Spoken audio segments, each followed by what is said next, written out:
For everything paranormal, Para X.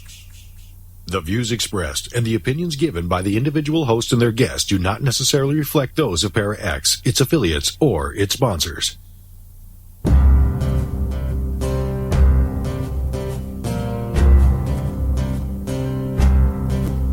As you walk across the mall, feel the wind stir about you.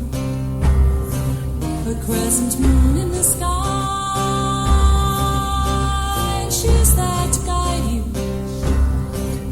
And the pounding in your head is there to remind you. The spell's been cast, the spell's been cast. There's a feeling in the air as ancient as the standing stones. You hear voices everywhere, and you know you're not alone. And you'll go to her in the night, for the magic has been spoken, and the claim's been made, the claim's been made. Each knot I make and then untie will stir the wind to fill the sky. Into my looking glass I scry, I see your face, it passes by like 9 candles in a row. Cease to make your passion grow, two to lead you to my door, and one is for the power of the witches. The witches the witches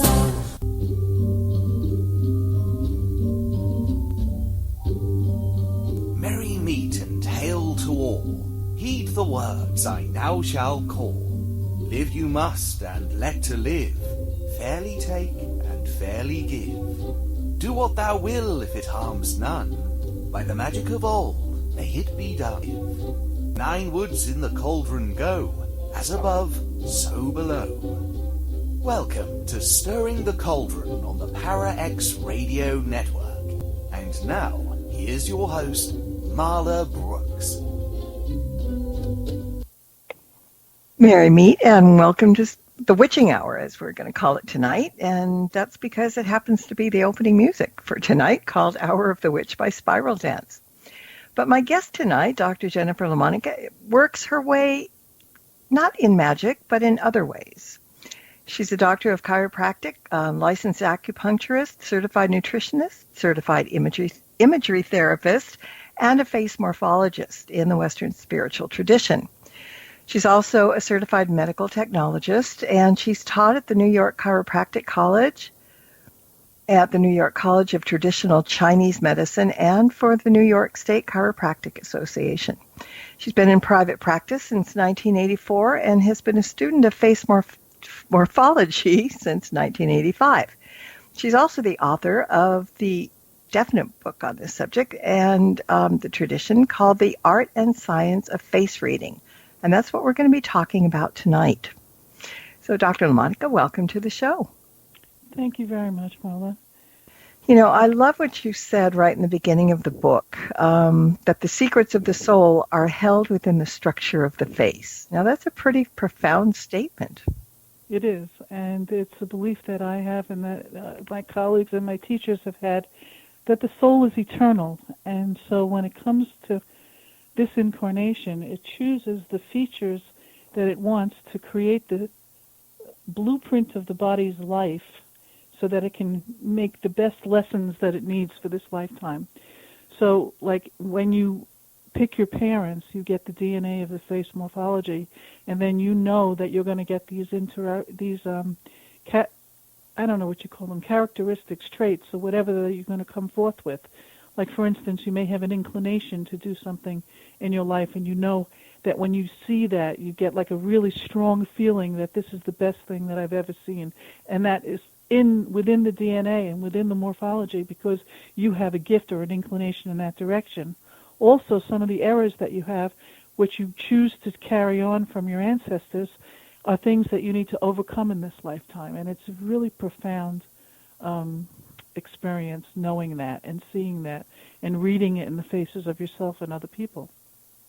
Yeah. Well, in the book, you explain that face morphology is a sacred and ancient system of diagnosis and self-revelation.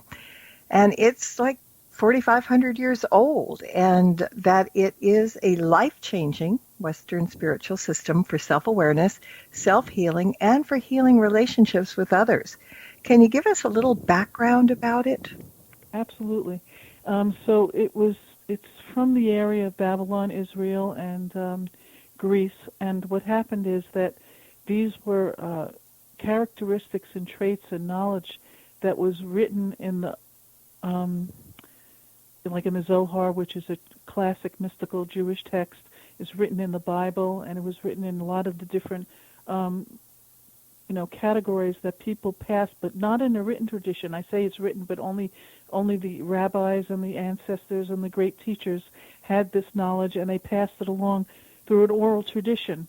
And it would be passed from student to teacher, parent to child, and it was never considered reasonable to put it in print because there were too many people who took advantage of this. Like, for instance, the Egyptians, knowing that they wanted their pyramids built and all of these things, they would actually breed the Jews to make the best, strongest, sanguine, bilious types so that they would be able to do that physical stuff. And it was against, the law of God to actually try to control somebody. But what happened is recently, and I've been studying this for a long time, they decided that the veil should be lifted and people should try to be able to understand, because there's an idea or a presentation that the people have enough integrity and compassion to be able to not enslave someone else. And that, Yeah, exactly. I mean, taking somebody's free will and playing around with it is, one of the biggest no-nos you can do to anybody. That's right. That's right. When were you first introduced to face morphology? So it's an interesting story to me. When I first graduated chiropractic school, which was really in 1983, I had a colleague of mine whom I totally adored. He was just this really talented chiropractor, and he and his wife were having struggles. So he went to this Dr. Gerald Epstein as a psychiatrist to see if they could manage their relationship. And when he got there, the Dr. Jerry read their faces, and he explained to them, he says, this is you, this is your inclination, this is you, this is your inclination. Make a decision whether or not you want to live with it. And he was blown away because it was spot on. And he came back and he said, Jen, I can't believe this. It's like so amazing. And he read me like a tea leaf, It was just so incredible. And he's still together with his wife to this day. And when he learned about that, he started sharing it with many of my colleagues, and he said to Dr. Epstein, would you please teach us this? So he agreed, and he set up a class of a dozen of us, and we would go there once a week for a year, and we learned the first foundations and beginnings of face morphology. And then he said, you'll have to do this for 7 years, and then if you're truly devoted to this, come back and we'll see what you're doing. And I really took it to heart, and I did it, and I found out that with each patient that I had, I would add, to my examination, my orthopedic and chiropractic examination, neurological examination, then I would give a go at the face, and I would look at them, and I would say to them, do you have any desire to look at history? And they'd go, yeah. Or, things would just come up. And when I first started reading, it was less about what I had learned and more about realizing that I have a good knack for observation. So if I would see someone that looked like somebody else and I knew that other person, I would ask them and they would say yes. So you have a friend, or you see a movie star, you see someone in the public eye, then you say, oh my God, this guy looks exactly like this one. And then I would repeat, do you like this? Do you like that? And they would say yes. So I started to become, I guess, if I be so bold, good at it. It's like, and people would say to me, I can't believe he said that. How do you know this? How do you? And I just started using it to help the person to self-reflect.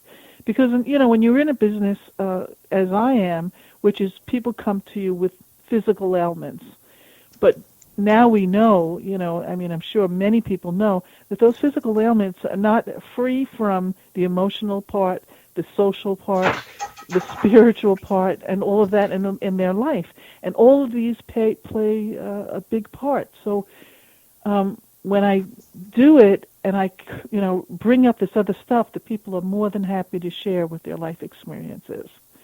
And so I got started with that. After 7 years of doing that, I called him up and I said, well, what do I do now? And he invited me to come back as a student, and I stayed with him. And much of this book are like a collation of one-liners. Like he would say in a class, we would bring a picture of somebody to read in the class, and everybody would give their opinion, and I would just start writing these copious notes. So I collated like 30 years of his wisdom and put it together in a book. So yeah, I mean, that's how it's done. Yeah, there is so much more to it than I even thought could be. I mean, it's really amazing, and it's a system that brings diagnostic insights that, as you say, cannot be achieved elsewhere, and that reading the face helps you to get to the cause of the problem so that you can heal it in a profound way. yes. Do you use face morphology on every patient you see, and do they know that that's kind of what you're doing? Yes, so you have to get permission, really, to ask if you can read a person's face. So when they come in, they fill out a questionnaire, and then I shake their hand, which, believe it or not, just the handshake gives you information about someone. And then then I say to them, I am a face morphologist. I read faces. I explain briefly what it is, and then I said, would you care for me to read your face? And they say yes. I haven't had anyone say no yet. and one of the first, it was in the book, but one of the first things that really blew me away was I said to this person, I don't even know why I had the courage to have it come out of my mouth, who did you murder? And she said, her husband. And I almost dropped off the chair because, I didn't expect that answer because, there's, and Jerry even said, like, when you look at the Ten Commandments, if someone humiliates someone, that's a way of murdering the soul. So there's different, uses for the word, but this was a physical thing, which it was in self-defense, and she came out of it, but she had these indications on her face, which were murderous impulses, and I said it, and then I knew, I said, wow, this is really something else. This is something I really need to pay more attention to, and yeah. That's amazing. A question just came up in the chat room. Yes. How does face morphology work with disfigurement or with plastic surgery? So there's a law of reciprocity. So what happens on the outside happens on the inside.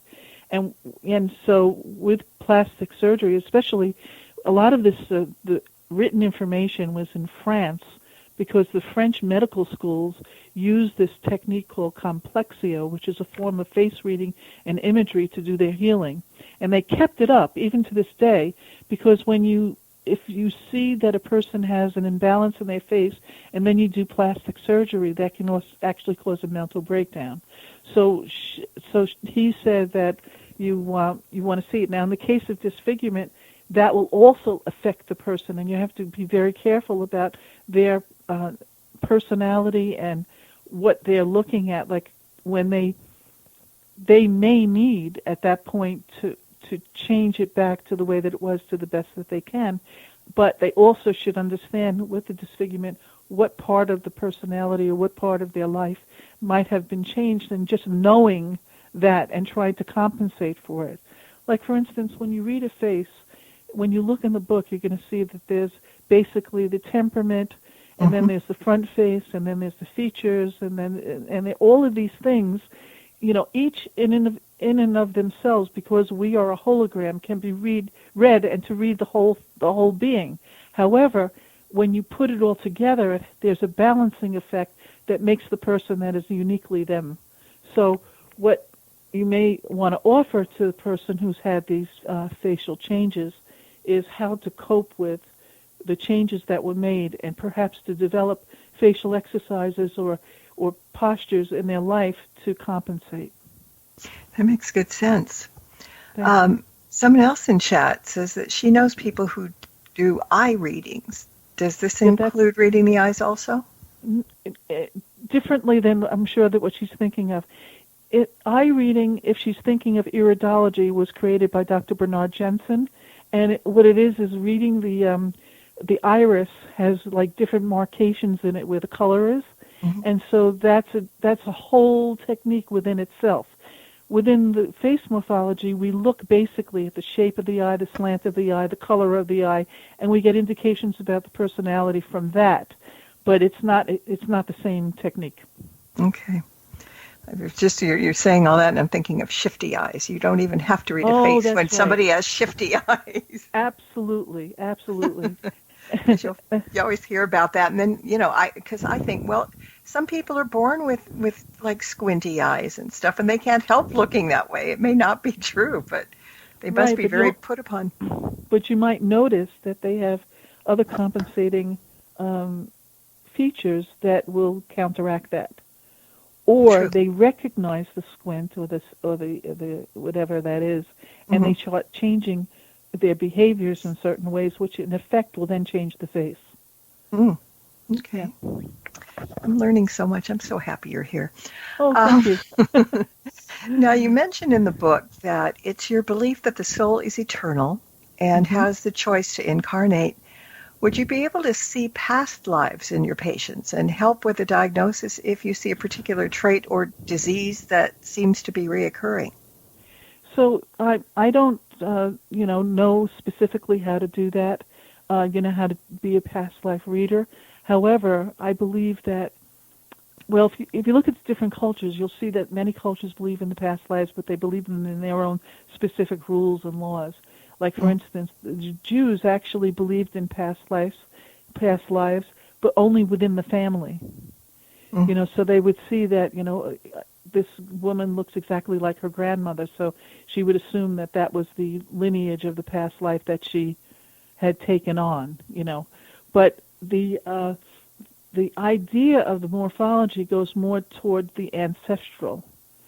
So there's in Deuteronomy it says that we carry the errors of the ancestors to the 4th generation, but our good deeds can correct that up to 10 generations. Wow. So let's assume perhaps that a person comes in and says, well, I want to steal that pen, right? And then they stop themselves. Well, not only have they corrected themselves, but they gave a blessing to themselves, their children, and their ancestors. And there's a belief also with Soul Eternal that those who have passed before us are looking to us to do these corrections so that they can become elevated in their journey. I think we touched on that on one of my shows when we were talking about somebody had written a book about ancestor veneration. And that was one of the things that came up, that we carry those things and generation to generation, and hopefully at some point we can rectify it, and then everybody's kind of happy. Yeah. Yes. So it's I think it's a wonderful opportunity, and it really speaks to the compassion of the face morphology.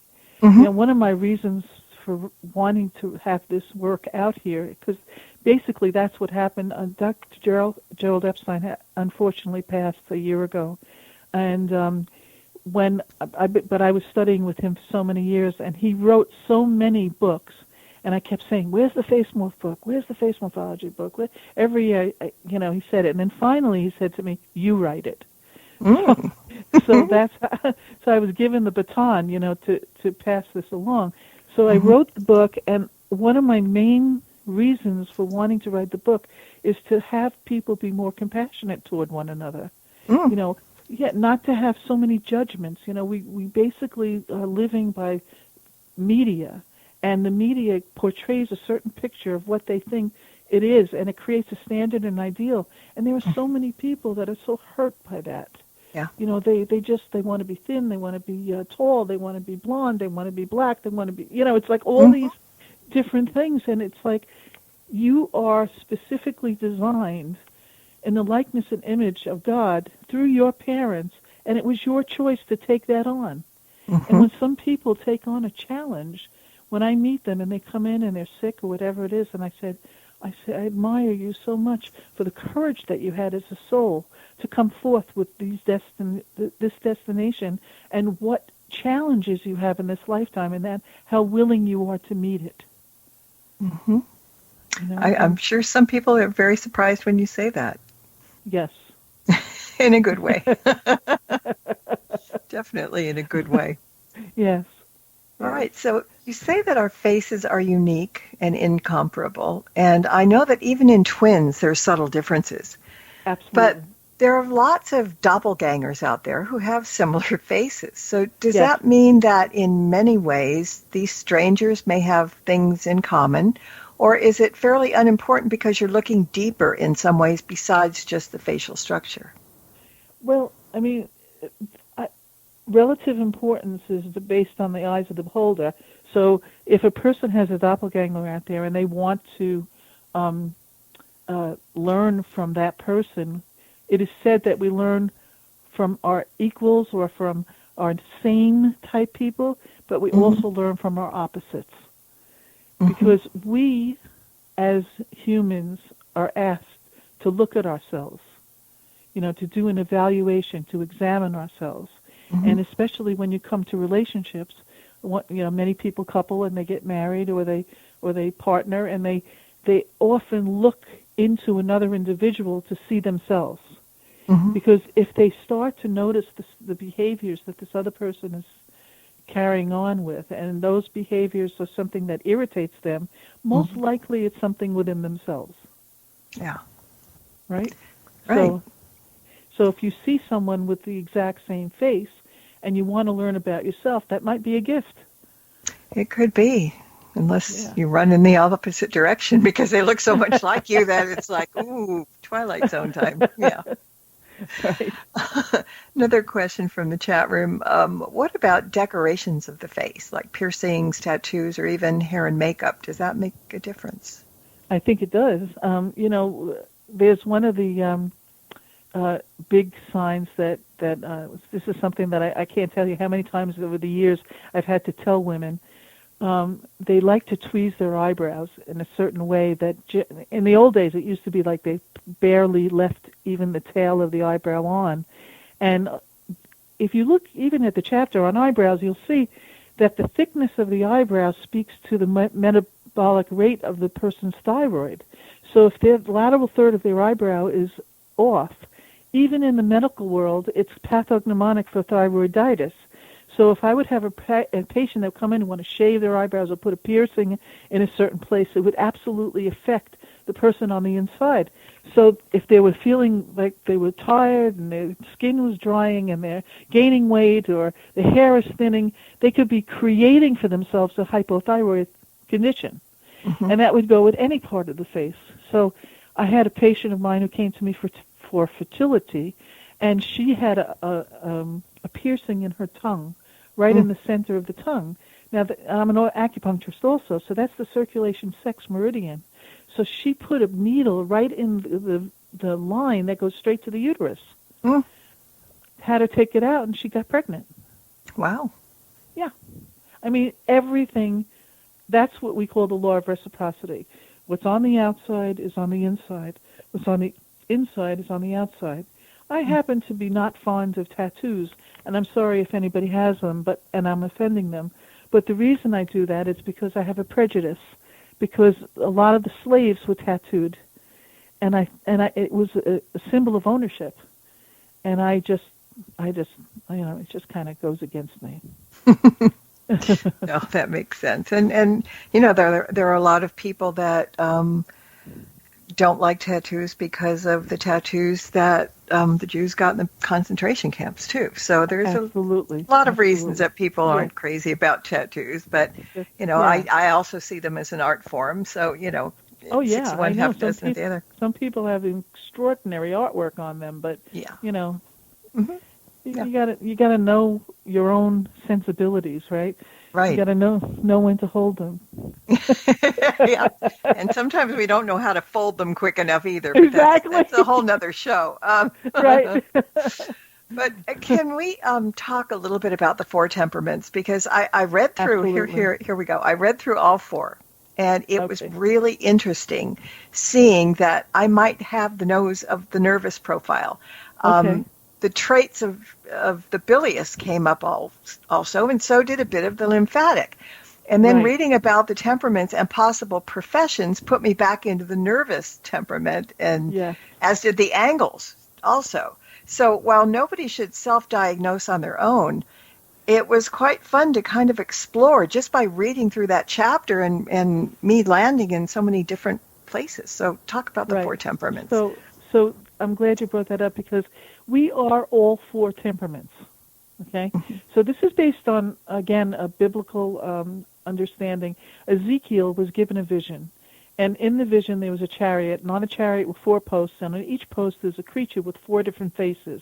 And each creature had the face of a lion, an eagle, an angel, and an ox. So we are considered to be all four of those. Those are the temperament of man/woman. So we are predominantly one, secondary another, tertiary another, and quaternary a fourth one. So you have all of those within you. Some people, the third and fourth are sometimes unrecognizable, but most people have all four within them. So you look at the temperament by looking at the left side of the face. And when you look at the left side of the face, you look at the profile.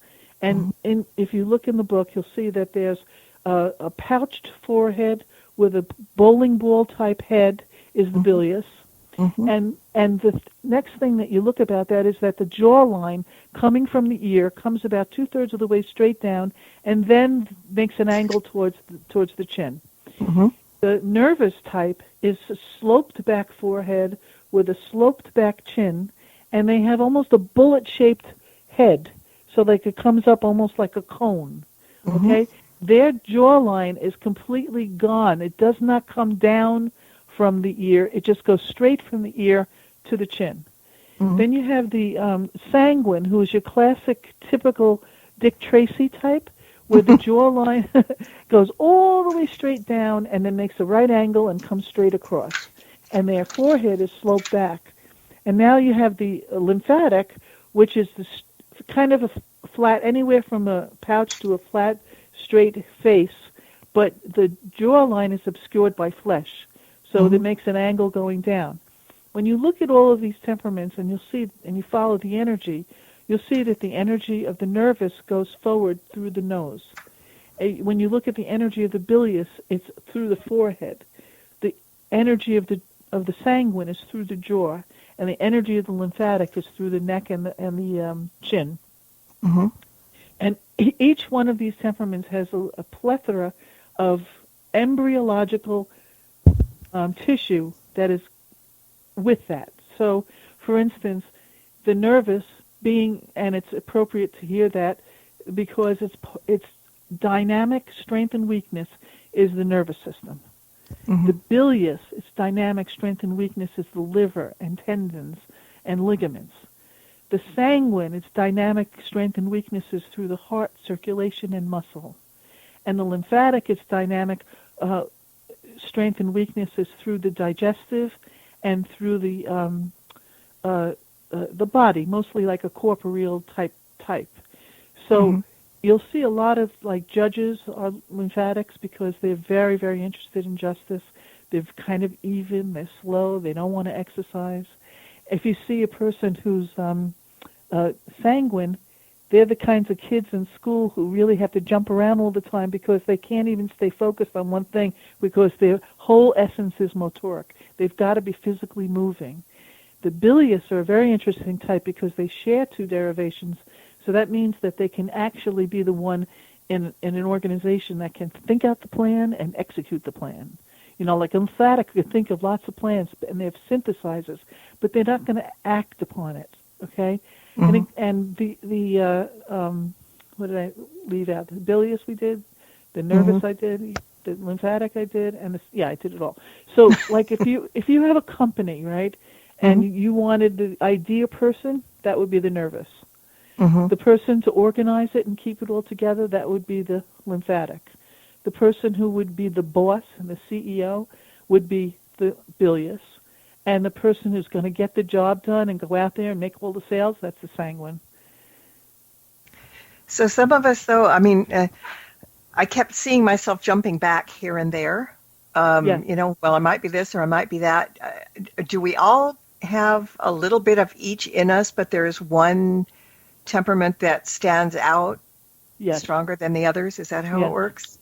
Yeah. Okay. Basically, the profile is the one that shows you that the predominant by looking at the jawline. Like sometimes I even have to touch the jawline to make sure, because you can't I can't see it exactly. So I actually palpate the jawline. Like I had a friend of mine who just picked up the book, and she has a practice in out west, and she said, oh my God, I couldn't figure between his two temperaments. But then I went over to his head, and his head was like a bowling ball. There it is. He's a bilious, you know. That's So, funny. yeah, and the more you do it, the more expert you become at it. And that was why in the first 7 years when I was in my practice, I would ask people questions, like, how do you feel about going to the gym? If I couldn't get them between a lymphatic and, let's say, a sanguine, and they would say, oh, I love it. I got to go. I have to be there. Oh, he's a sanguine, okay? Because the lymphatic would say, no, thank you. Just put me in a chair with a book. By the way, that's me. Yeah. And, We're going to take a quick break, and then we're going to come back and pick up where we left off. So if anybody needs to get up and stretch, do it now, and we'll be back in 2 minutes.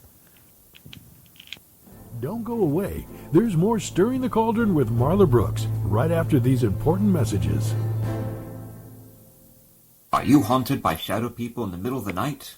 Do you secretly love all things creepy and spooky, enjoying ghost stories and horror fiction from the best storytellers? Do you have a true ghost experience you want to share, but no one will believe you? If yes, listen to the professionals on What Are You Afraid of? Horror Paranormal Show, Friday nights at 9 p.m. on Para X Radio and at www.whatareyouafraidofpodcast.com. What are you afraid of on Para X?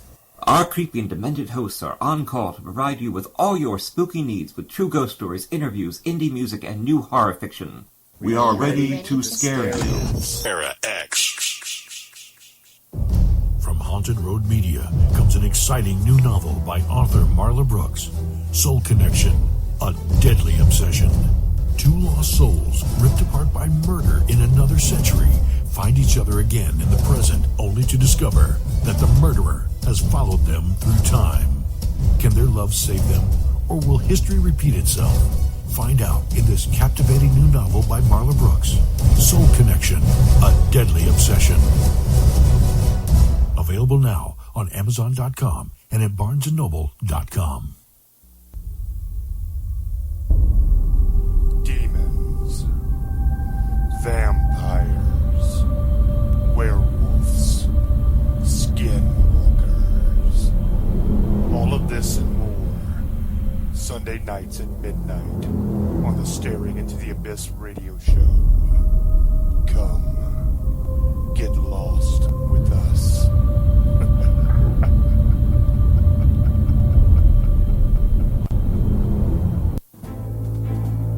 Welcome back to Stirring the Cauldron. Once again, here's your host, Marla Brooks.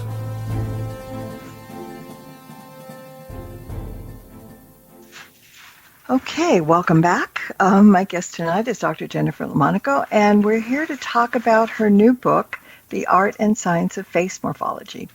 And I'm just wondering how many people that were listening in got up and had a good look in the mirror while we were away, because we were talking about the 4 temperaments and what head shapes and everything. And I did that several times as I read through the book. And I'm fighting it, but I still think I've got that nervous profile. Don't know, but it just keeps going back to that. well, But, are you a writer? Yes.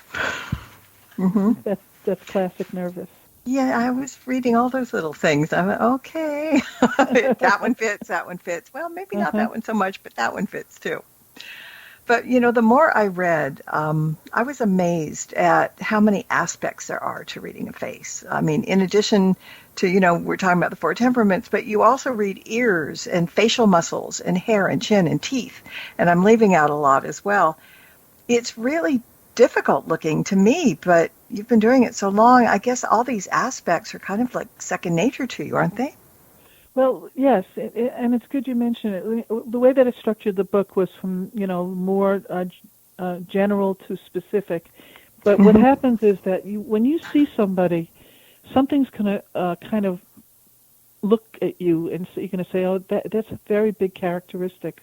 Like, when we look at Purdue, he had these big ears, Like, do you know who he is? The guy on the television who used to sell chickens, right? And so, like Carl Malden had a very big bilious tip nose. There's an outstanding characteristic that catches you, and that's the intuitive part. It's called an art, science, and what's the third one?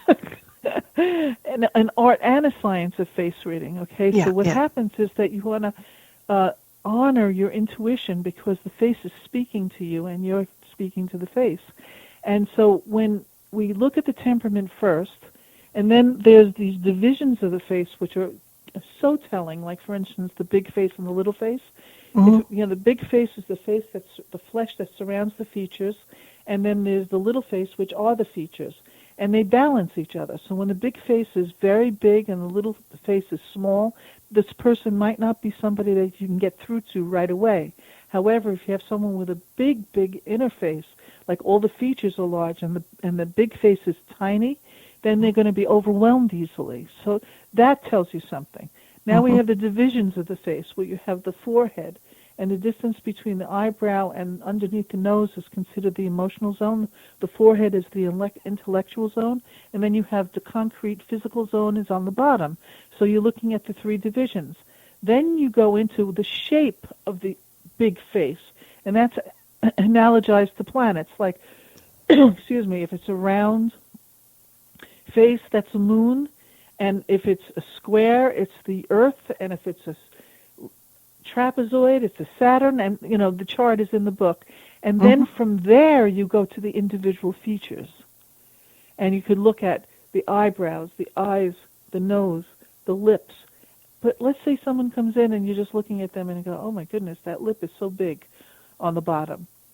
And in that case, you may understand that either it's a case of brutality or they have intestinal problems, So you have to be able to discern like what's going on. And of course, I'm fortunate in that I am seeing people who are coming from my expert understanding, not just to reading the face, but they want to come and get fixed. So I can ask, I'll say to the person, so how are your bowel movements? Oh, I have Crohn's, or something like that. And then you could tell that the lower lip was protruding for that reason. Or you may see that the person has a nose situation where it looks a little crooked. Did you have a nose job? Yes. Do you have a deviated septum? Yes.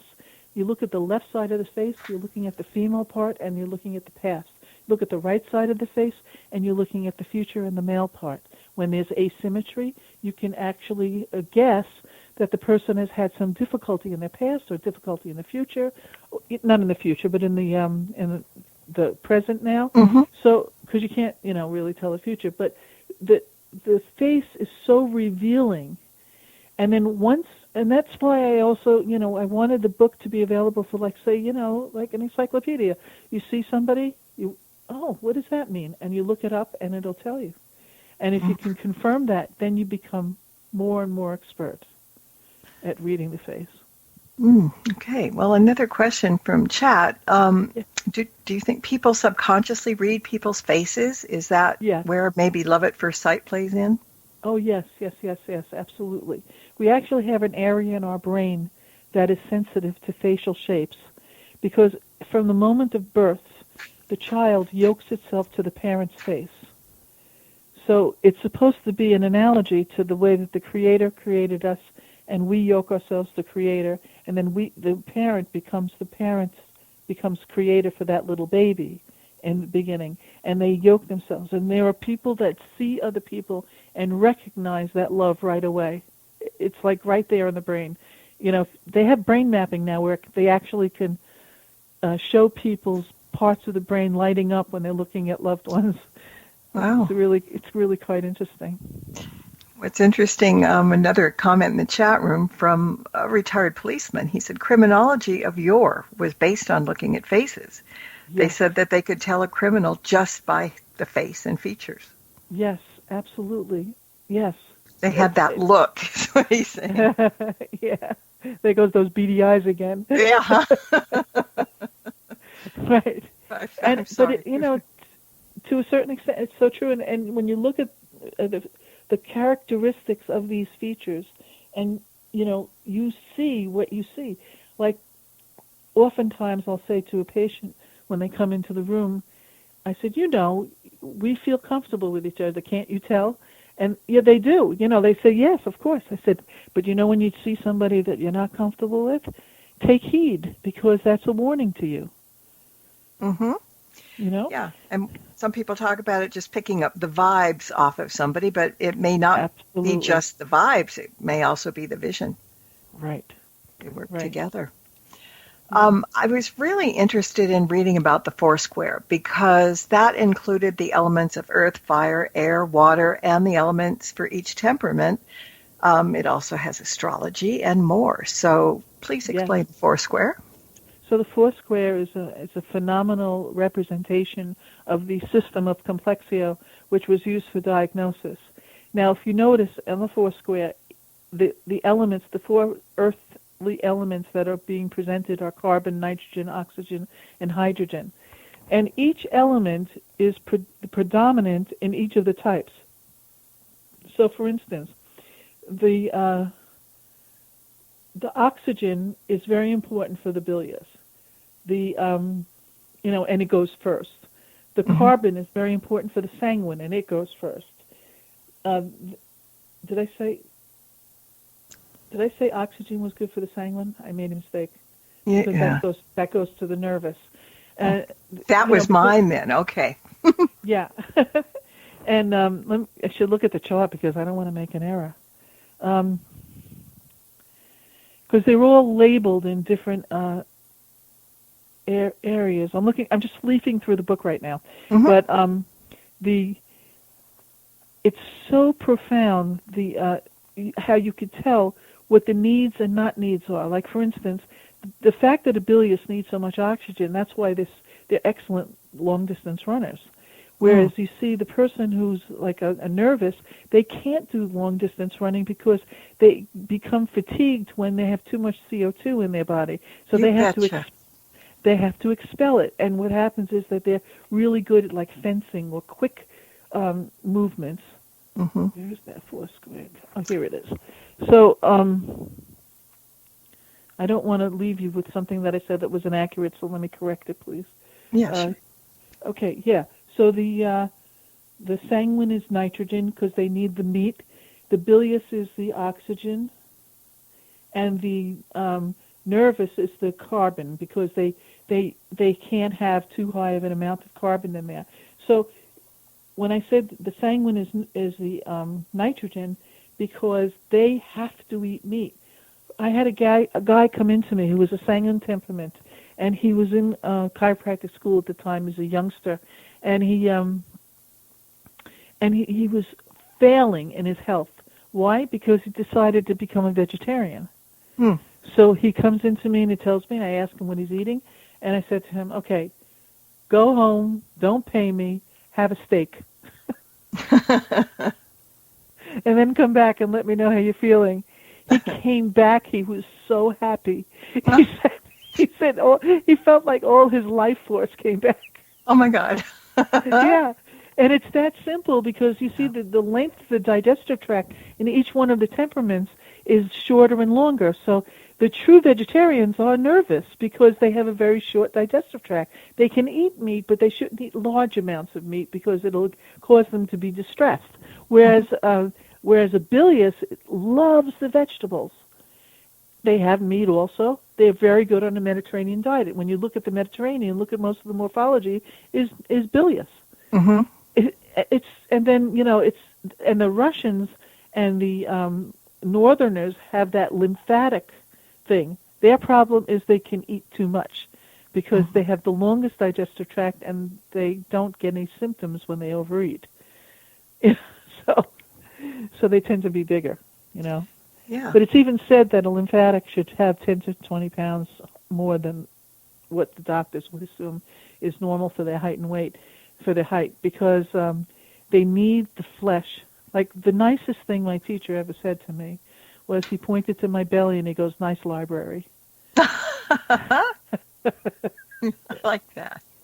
I know, it was wonderful because I spent my whole life being embarrassed about it. But that's, you know, it's like you have to really, that's why I'm saying the whole goal of this is compassion, you know. And now, so the, what else in the Foursquare did you want me to talk a little more about? So The astrology. Okay. So the astrology is not the typical astrology that you would see. It's just these are the where is this here?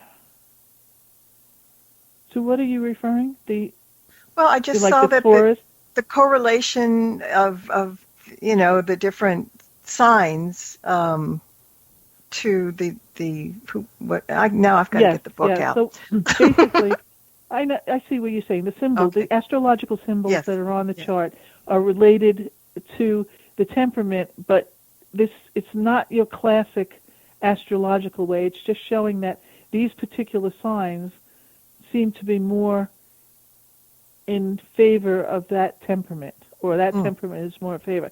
Now, because you can't really know whether or not a person is going to be nervous and come in with those particular signs.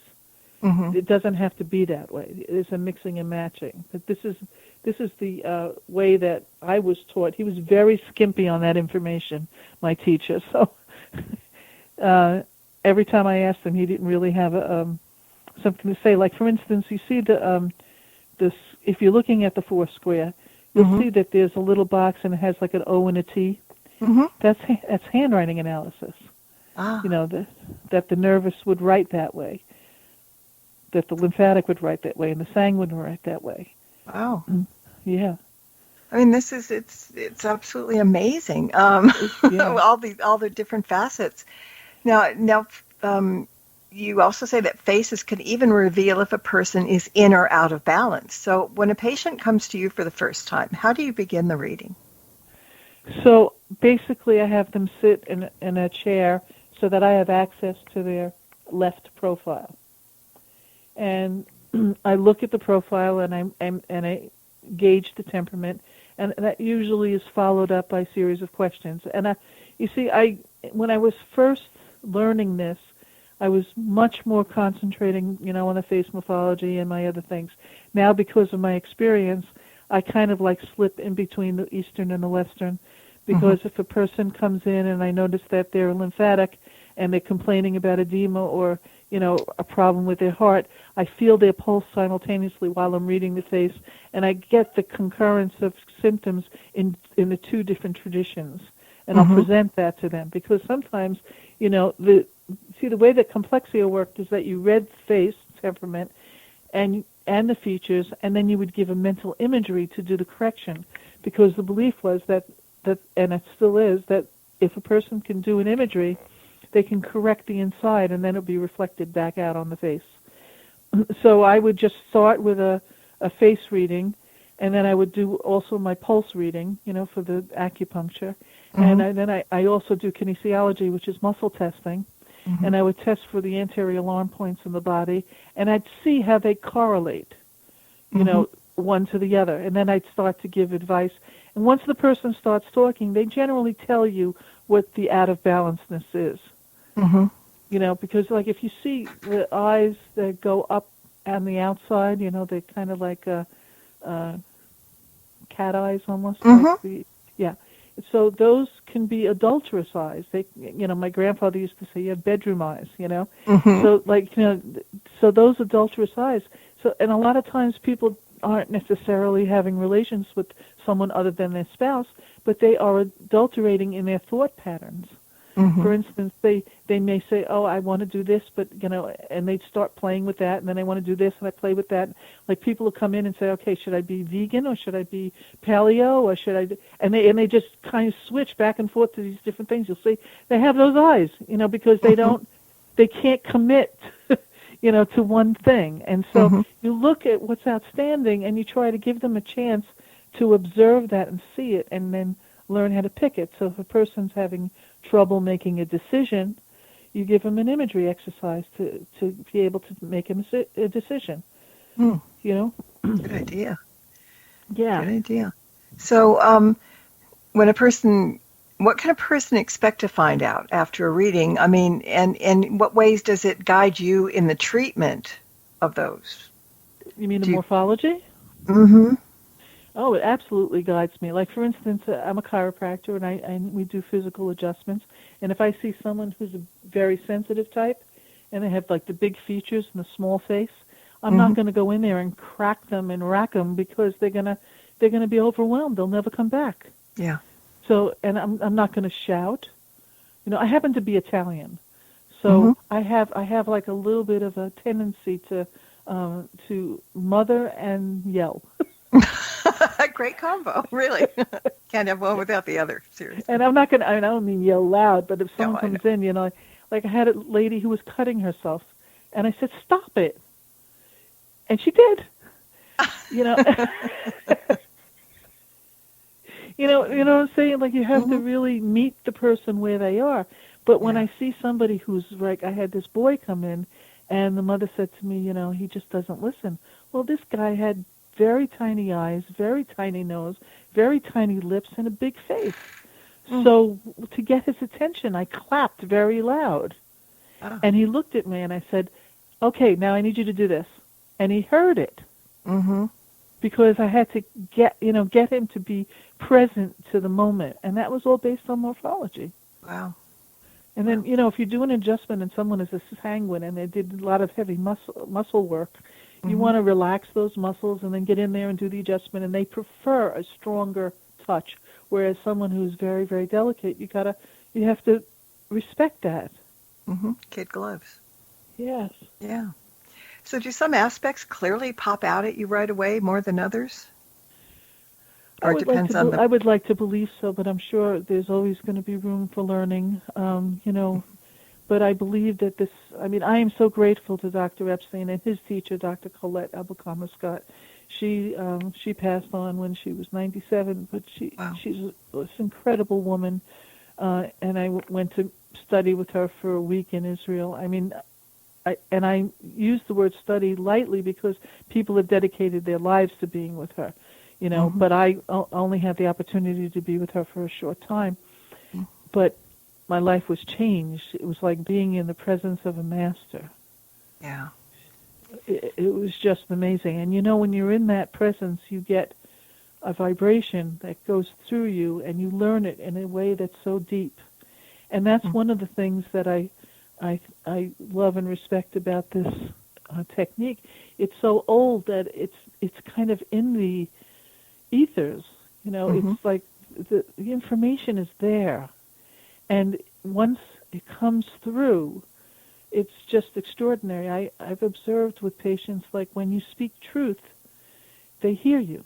It's like no yabba dabba doo. The book includes, just for people that haven't seen it or want to, the book includes photos and diagrams and reference tables and all kinds of wonderful information. And I think anybody that picks up the book will be actually surprised at how much there is to learn about it, and yet it's not anything pedantic. It's something that's so interesting and not hard to gather in your head. And it's kind of fun. And you even had a quiz in the book. Yes. And I failed it terribly because I was so interested. And it was the simplest quiz in the world. It honestly was. And if I'd been paying really good attention, and I was, but I think I got self-absorbed with this thing. And the question was, name the 4 temperaments, or whatever. There were pictures of people with the 4 temperaments, and you had to fill in the blanks. And I only got half of them, and I'm like, "Oh my God, this is terrible." But I also amused myself, so you know how that goes. Yes, of course. that part was fun. So I want to spend the last couple of minutes here talking about your website, because it has lots of information on the book and you and your services as well. And that includes phone or Skype consultations, chiropractic, acupuncture, nutrition, and other consultations. So what can people find if I left anything out on the website? Give your website address, and then don't forget to talk about the checklist, please. Okay. So thank you for reminding me about that. And I created this little checklist so that should you get the book and you feel a little overwhelmed, you can just go through this checklist and to be able to read your own face. And so that website is drlamonica.com/. And my regular website is drjlamonica. That's drjlamonica.com. And on that website, we often post, interviews like this, or I wrote for a magazine in London, and the article should be on there. And I'm not Mrs. Whiz when it comes to the computer, but I have somebody dear who helps me. So. Yay! That's important. I'm 66 years old, so this is like, I went kicking and screaming, because I thought we had to do everything natural. But anyway, the website can show you where you can possibly get the services at my office or by phone or Skype. And if and when someone wants to have a consultation, it will require that they take a left view of the profile, a picture, a right view of the profile, the front face, and the back of the head. And then just give your name and place to contact, and then we can do it while we're on the phone. I'll do the reading, and you could, just learn from there and ask whatever questions you have. But I do this all over the world, and I've been doing it for years, and people seem to be very happy with it. So I can't imagine why not. I mean, it's wonderful. It's fascinating, and I want to thank you for joining me tonight and sharing the information. And come back. Maybe we'll do a thing down the line if you want to, of people sending in those things, and maybe we can read them on the air or something. That would be fun. Yeah, it would be. Yeah. So we'll be in touch about that. But I also want to thank everybody for listening in tonight, live and in chat, and also those of you who are listening on podcast. And all of you, go over to YouTube and type in Stirring the Cauldron Para X, and you'll see a ton of past shows, including this one. And if you subscribe and click on the little bell, you'll be notified whenever new posts come up. So until next time, everybody, blessed be, and merry meet again. Good night. Thank you for tuning into this episode of Stirring the Cauldron with Marla Brooks. Please join us again next week at the same time for another great guest and more cauldron stirring. Any rebroadcast or other use of this program without explicit permission is strictly prohibited. Copyright 2019. The Mysterioso March by Kevin MacLeod is licensed through incompetech.com.